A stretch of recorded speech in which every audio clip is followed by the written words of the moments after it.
권익위가 김건희 여사 명품백 수수 사건을 종결 처리하는데 내부적으로 반대가 상당했다고 어제 저희가 단독 보도해드렸는데 권익위가 오늘 이런 결정을 내린 이유를 다시 한번 밝혔습니다.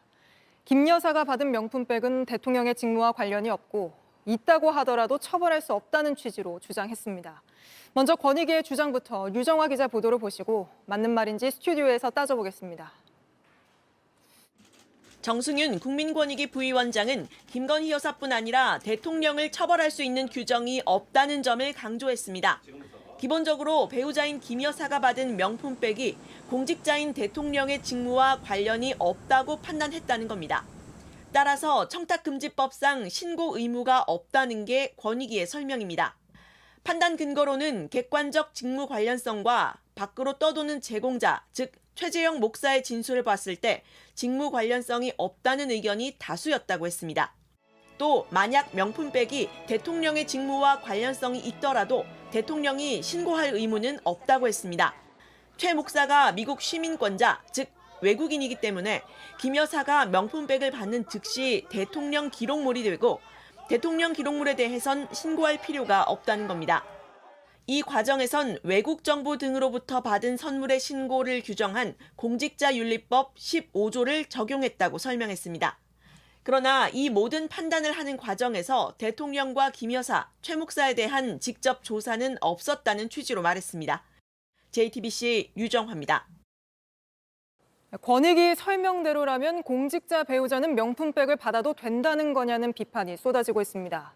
배우자 처벌 규정이 없다는 이유를 들며 사실관계를 아예 따져보지도 않은 건 청탁금지법을 만든 취지를 무시한 거라는 지적도 잇따릅니다. 민주당에서는 바로 공직자 배우자도 처벌할 수 있도록 입법 보완에 나섰습니다. 최규진 기자입니다. 김건희 여사에 대해 종결 결정을 내린 근거로 권익위가 내세운 건 청탁금지법 8조 4항입니다. 배우자가 공직자의 업무와 관련해 100만 원을 초과한 금품을 수수한 경우 공직자를 처벌한다는 규정밖에 없기 때문이라고 했습니다. 대통령 배우자에 대하여는 청탁금지법상 공직자 등의 배우자의 제재 규정이 없기 때문에 종결 결정하였습니다.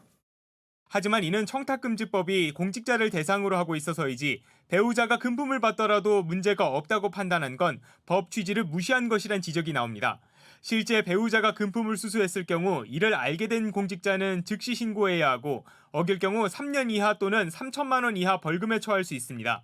즉 직무 연관성이 인정될 경우 청탁금지법 위반으로 보고 경제공동체인 공직자를 처벌하도록 한 겁니다.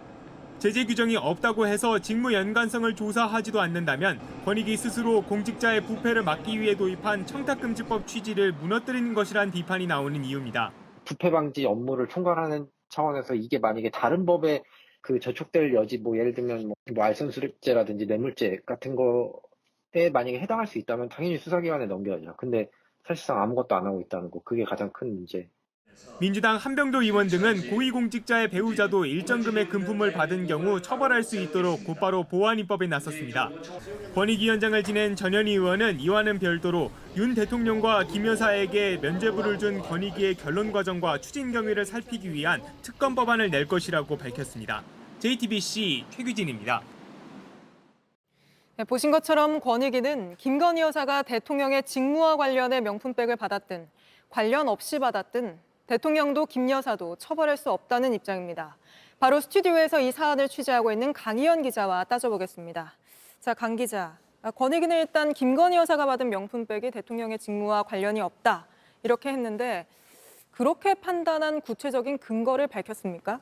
네, 그렇지는 않았습니다. 이 정승윤 권익위 부위원장은 신고자가 제출한 자료, 또 임의적으로 수집할 수 있는 자료, 또 밖으로 떠도는 제공자의 진술 이런 부분들을 종합적으로 판단했다고 하는데요.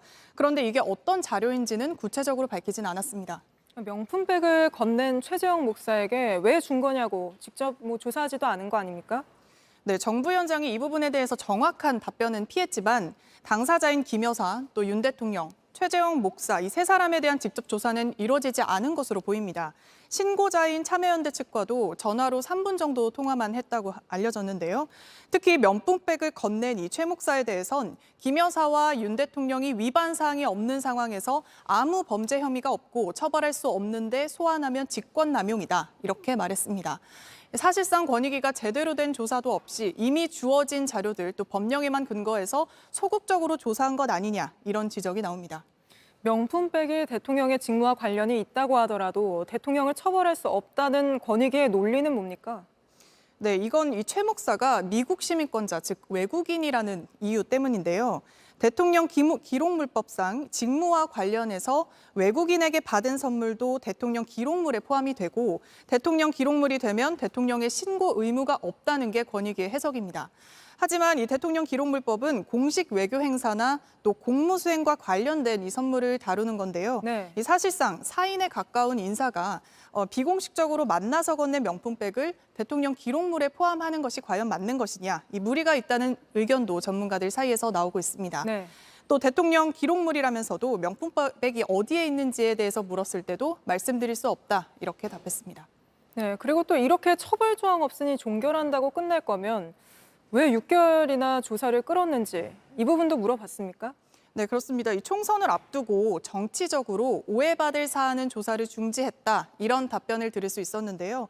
그러니까 참여연대의 신고를 받은 지난해 12월부터 총선이 있었던 올해 4월까지 4개월 가까이 아무런 조사를 하지 않은 셈입니다. 이 밖에도 어제 전해드린 대로 윤 대통령에 대해서 전원위에서 수사기관 송부 의견이 7명, 그러니까 절반 가까이 나왔지만 정 부위원장은 소수 의견이다라고 일축을 했습니다. 단 한 표 차였는데 소수 의견이라고 한 겁니까? 그렇습니다. 알겠습니다. 오늘은 여기까지 짚어보겠습니다. 강희연 기자였습니다.